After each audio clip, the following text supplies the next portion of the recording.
So Shadow and Bone, the new Netflix series based on the Grishaverse novels by Leigh Bardugo. You may think that the show's only based on Shadow and Bone because it's called Shadow and Bone, but no. It also blends in characters from Bardugo's wildly popular duology, The Six of Crows. And I think that was a great choice. As much as I dunk on what ends up on Netflix, I love so much of what they do, and they've made some of my absolute favorite adaptations. Now, I hadn't actually read any of these books before watching the show. It's something that I'd been meaning to get into for a while, but then when the show was announced, I decided I was gonna wait, watch it first, and then see how it was adapted for general audiences, then go back and read the books and see how it shapes up and see how they blended these two stories that take place on different timelines together into one consistent narrative. And honestly, as someone with no prior experience to this world and its characters, I thought they did a great job, and then after reading the books, I really think they did a great job. The central story focuses on Elena Starkov, a map maker in a war-torn world plagued by something known as the Fold. As Elena gets pulled into a larger purpose, she becomes the target for a great number of people, including this ragtag group of thieves. Now, the Shadow and Bone book is entirely in Elena's perspective. And the show obviously could have kept with that, but instead they gave us perspectives from multiple characters in this book and implemented the characters from Six of Crows, essentially giving them a prequel storyline in which they're trying to kidnap Elena for a guy named Dreesen. Meaning that not only do we get all the stuff going on with her, but also a series of fun heist adventures with who I believe to be the most interesting characters in the story. Great stuff. Now, all the stuff going on with Elena is also interesting, but in terms of like pure adventure and excitement and personality, the Crows take it. Even the camera movements are snappier and the storytelling is quick and does this thing where they explain what they're gonna do, but then it's showing them do it. I love it. The old Ocean's formula. I know some people might be worried that the two narratives winding together might get muddied, but I absolutely think it works better than just following Elena. It's more interesting and it adds a lot more urgency to the story as well. Otherwise, I think that the casting was all handled really well. The characters all have really good chemistry with each other, especially the Crows, who all just seem to bounce off their own certain personalities and skills. I really love the world that Bardugo built, and I think that they showed that off really well, and different areas of the world feel different and align well with the characters in those areas. So I'd like to think that if you're a fan of the books, you'll enjoy this, but let me know. Obviously, there's going to be some changes and adjustments to make this work better for TV and obviously make room for the Crows, but overall, I think they did a really great job. And if you're not at all familiar with the books, I don't personally think that's a barrier. It wasn't for me. It is young adult, but I don't think it ages out an older viewer base, and I think that there's a lot of really rich lore that she's established here for people who want to dive into that, but it's also not essential to understand the story to know every little minute detail about every different character and area in this world. And after reading the books, I really can't imagine a better way to tackle this for an adaptation, and it makes me very excited to continue on with the series, especially the second book in the Crows duology. And with today's sponsor,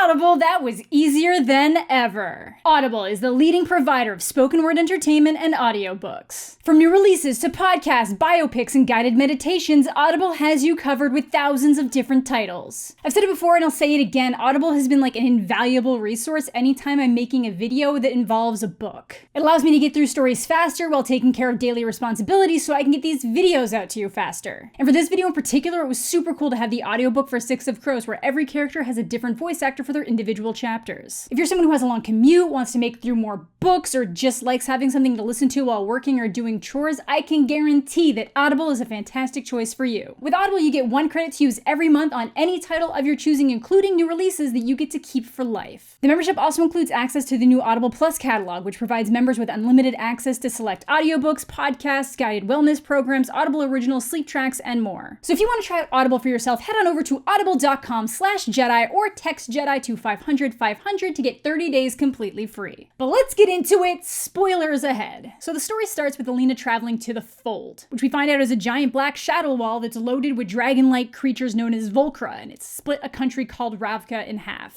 It's possible to travel through the Fold, but it is highly dangerous, death is likely, and not something that you particularly want to be doing. The Fold.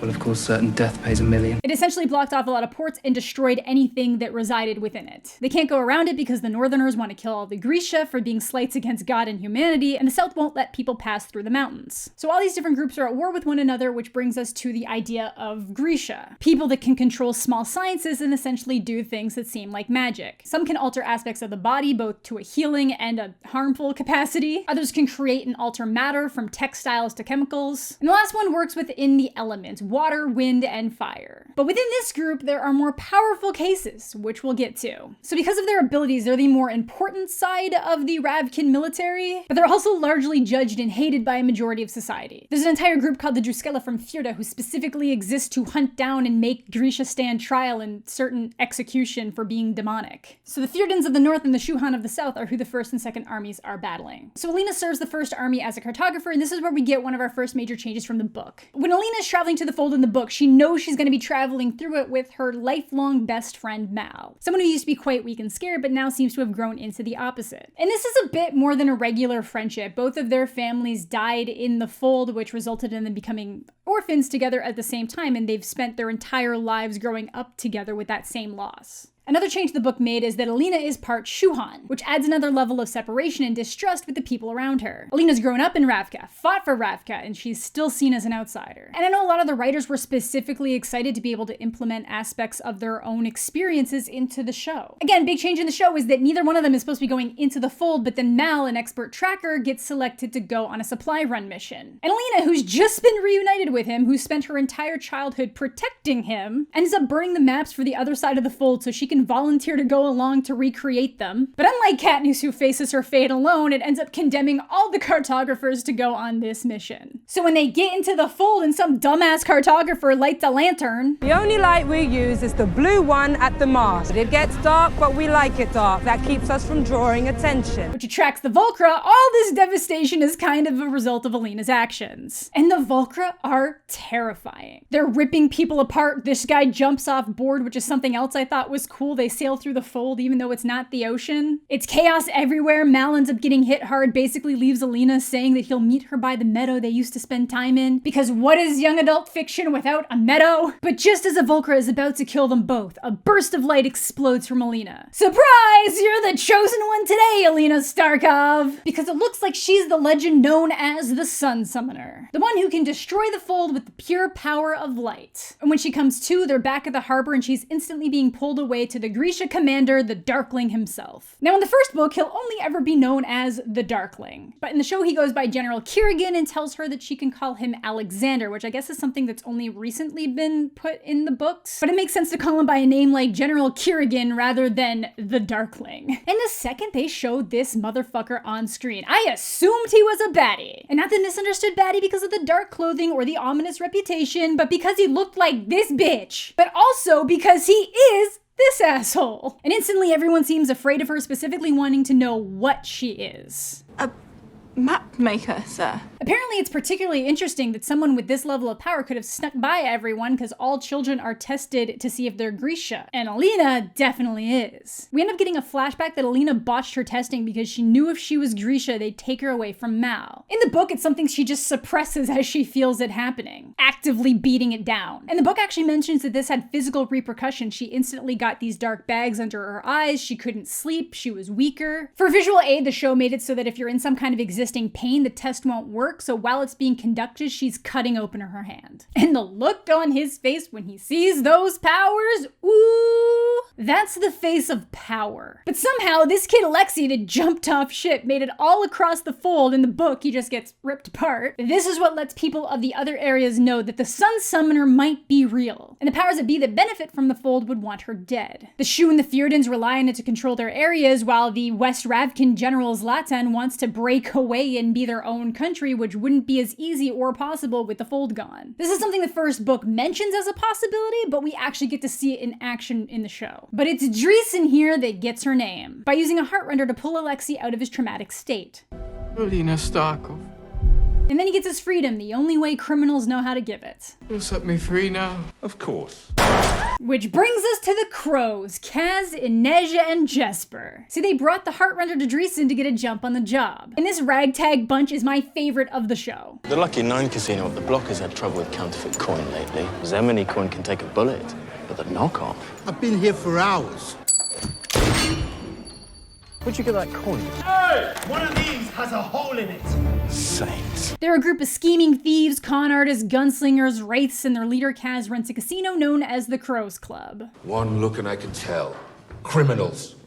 Those familiar with the books will know these characters well, but this is kind of a built-in prequel for them. Doesn't cause any major changes to the central plot of Shadow and Bone, but it adds a lot of pizzazz. So they get dibs on this job that'll pay out the ass as long as they can make it through the fold and back with Elena. But the main reason Kaz is into it is because it was supposed to go to Pekka Rollins, which is one of the many aspects of the larger Six of Crows story that gets adapted into this. Rollins is someone Kaz desperately wants revenge on. It also adds in the painting that Van Eck mentioned was stolen from him when he hires Kaz in Six of Crows in a conversation about not needing a demolitions expert, so no island. I thought those were nice touches. If you're fans of the books, let me know what your favorite Six of Crows Easter eggs were down below. And honestly, they might as well be Grisha. They all have special skills that they've honed so well that they seem far more than average. Foreshadowing. So with some Sherlock Holmes level deduction reasoning, Kaz manages to get information on how to safely cross the fold, and they find the conductor, which almost goes south because everybody's trying to botch the Crows getting this job. You see, Inej is a victim of childhood trafficking, and Kaz is currently in the process of buying off her debt. But the person who currently owns her tries to convince her that the conductor is a supplier of women and children, which he may be, but he mostly seems to be smuggling Grisha that don't want to participate in the war efforts out of that area. It's like Jedi, they find the Grisha as kids and then take them away from their families. Thankfully, Kaz manages to stop her and they go on their way, and getting through the fold is highly entertaining. They get attacked by Volcra, Jesper freaks out and the conductor tells him to grab the goat and he's like, I'm not feeding it the goat! It's not bait, it's for you. I need you to calm down. Hug the goat. Which gives Jesper the calm confidence he needs to lay out the Volcra. That went well.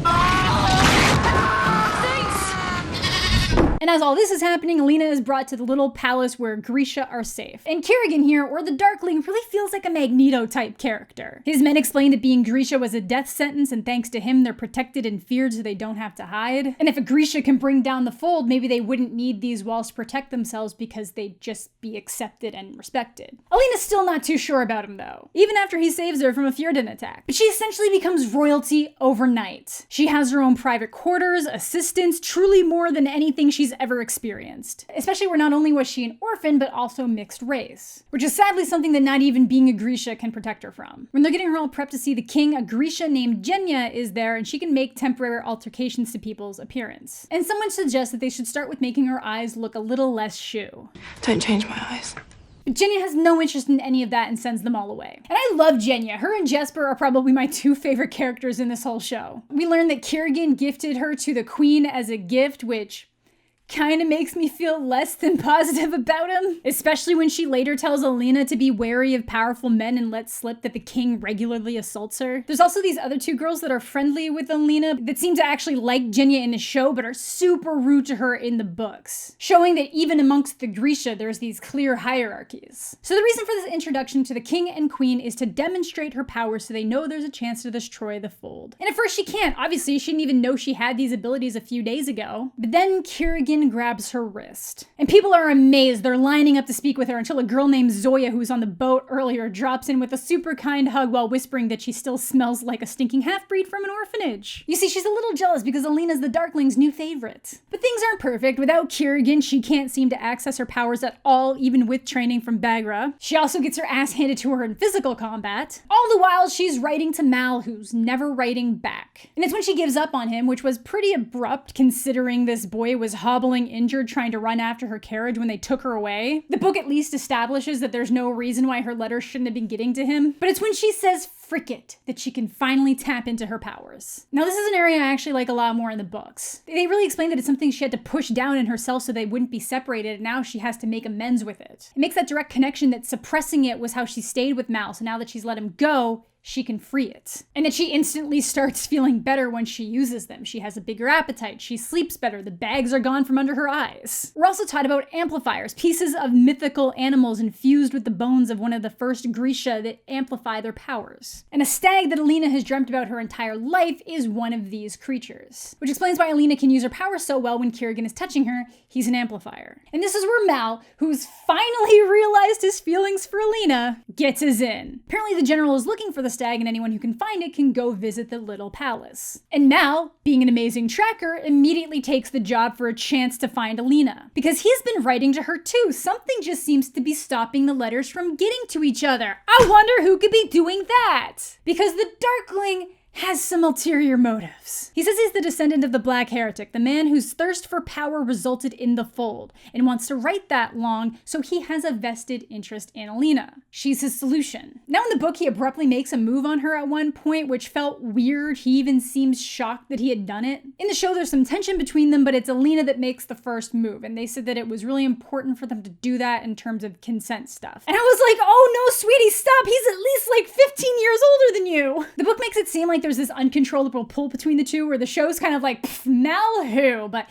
you definitely do get the connection vibe. These are two of the strongest Grisha that have like opposing powers, so they kind of work like a yin and yang, so it makes sense that there'd be that draw there. Now the book also specifically mentions that using their powers keeps them young and healthy, and the more powerful a Grisha is, the longer they live. Which is where Kirigan reveals that he's roughly 120 years old. It's Edward all over again without the addendum that they're frozen mentally and physically in time. But I get it. He's the first person that's made her feel like an equal and resonates with the feeling of being looked down upon by the world around them. And it seems like he very much wants to put her on the same level as him. The summoners all wear blue keftas with different stitching to signify their abilities, but the Darkling wears black robes, which is what he wants Elena to wear. But she insists on the blue until she's suddenly ready to get all sexual with him. Completely giving up on Mal while he's putting his life on the line to find a magic deer, getting his 2 friends killed, and then getting himself shot by a machine gun. But hey, he found the Stag, and even as he's healing from a bullet wound, he insists on being the one to go to the palace. While Elena's being prepared for her grand societal reveal with circus performances and everything, the crows see this as their in. At this point, they know they're looking for the alleged sun summoner, the concept of which is seen as a saint in many religions, including Inej's, making this mission a little bit more difficult. But because they're such a talented group of con artists, they manage to sabotage another performer and get themselves put in place as the replacement.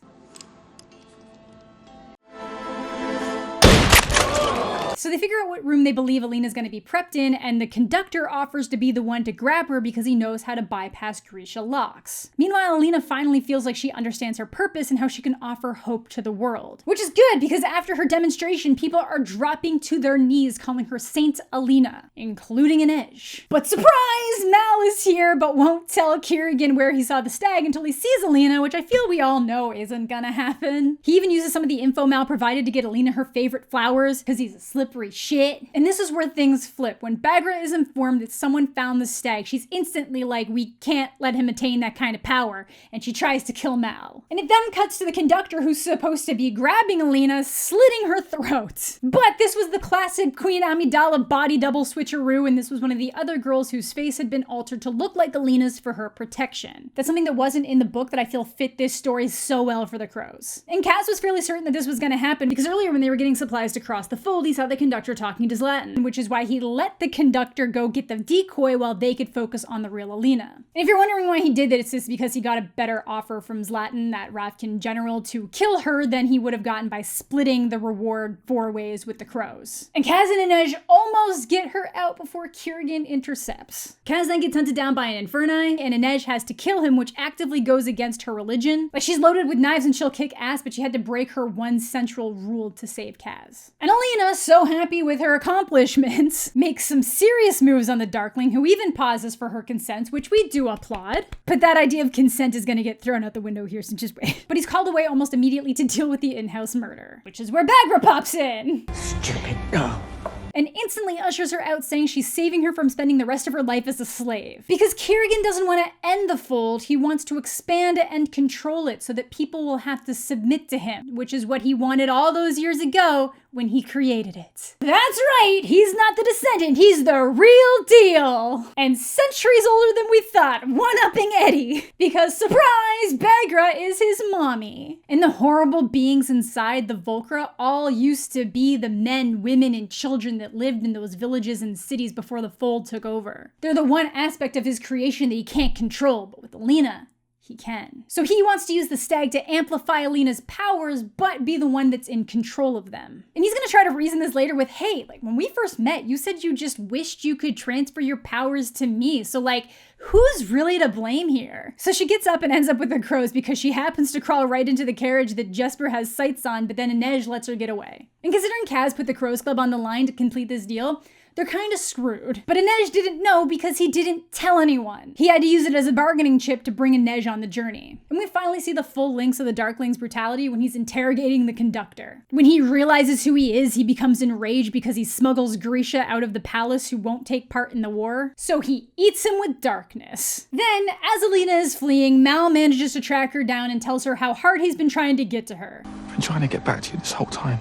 So now she's feeling real guilty about cuddling up with Prince Darkness over here, who tries to nab the crows, but these bastards manage to outsmart them all. I think Bardugo explained that as like a Batman versus Superman moment and how Batman would have shaped up, and I like that. But Elena, instead of running, decides, hey, let's go find the stag ourselves so that I can take its powers without him and end the fold. Problem being that Kirigan knows she's with Mal, knows what they're gonna do, and she's wearing a ring that can let one of his men track her. We then get a background flash to the day the Darkling made the fold because of his insistence on trying to use forbidden magic to create an army to protect Grisha after losing his love, and he likes what he made.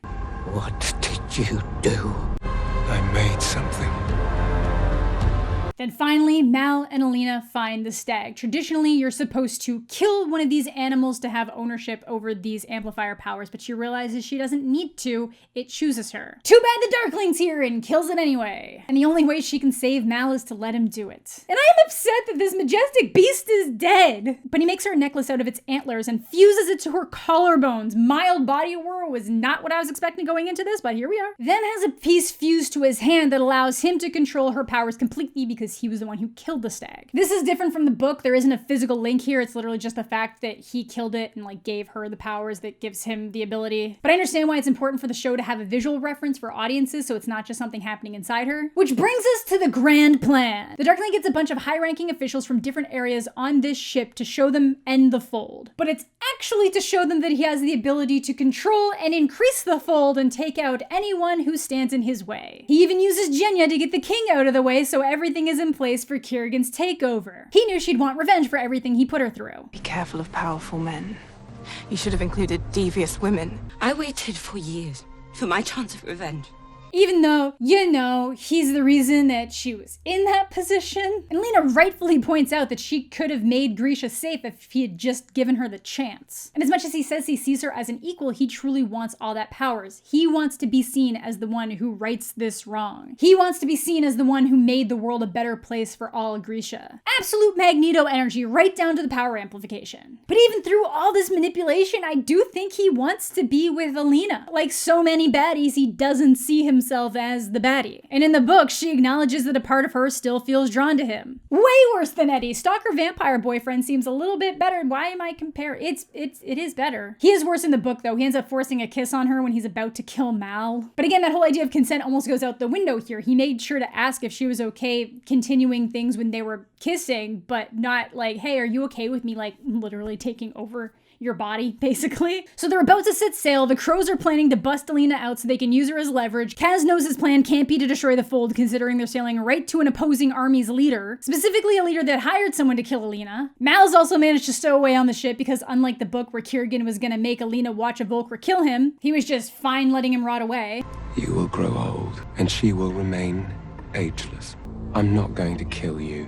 Time will do it for me. He's also smart enough to realize that Mal makes for great leverage. And once people realize what his plans are, they are not super stoked. He starts expanding the fold through Zlatan's men in West Ravka, and Zoya has family there, so she's not on board with him anymore. And just as everything seems lost, Elena has a vision of the stag. And she realizes that she was chosen, so she grabs a knife and cuts the piece of bone off his hand that gave him control over her and uses what was rightfully hers all along. So they get to safety, leaving Kirigan in the fold, being descended on by Volcra. I don't have to kill you, Darkling.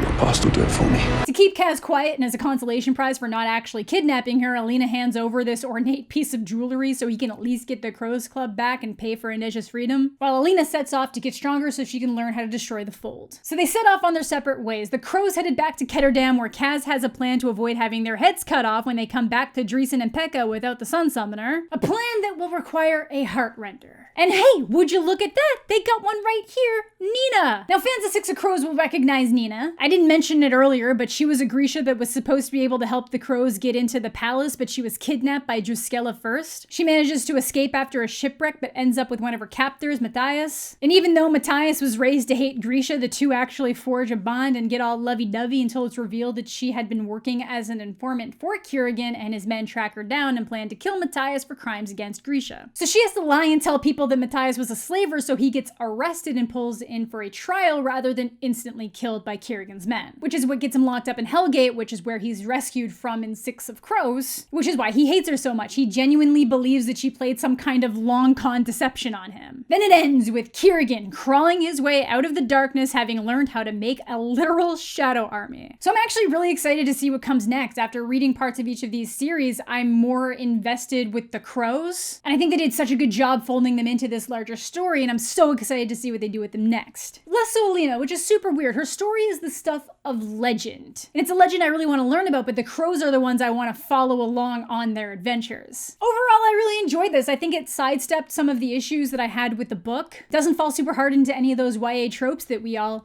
know and love and sometimes hate, but is still a great representation of YA fantasy fiction. But I'm also kind of wondering if the show will significantly differ from what the books did, or if they'll just continue making scenarios where these two groups barrel into each other until they get on their own timelines. So that is gonna do it for today's video. Let me know what you guys are thinking down below. Did you love the show? Did you hate the show? Are you fans of the book? Are you not? If you are a fan of the book, do you feel like they did it justice? Do you enjoy the world they built? I know that I'm speaking as someone who read the books after the fact, but I really enjoyed this. I had a great time going through it the 2 times I did to make this video. Somehow I'm super late, like Netflix gave this to me at the beginning of April or end of March, and I'm just like, here, late. But that is gonna do it for today's video. Thanks so much for watching. Thanks as always to my Patreon supporters. Subscribe to the channel if you're new. Leave a like on the video if you're into that kind of thing. I hope you're all having a fantastic day. I'm mostly okay, and we'll catch you all later.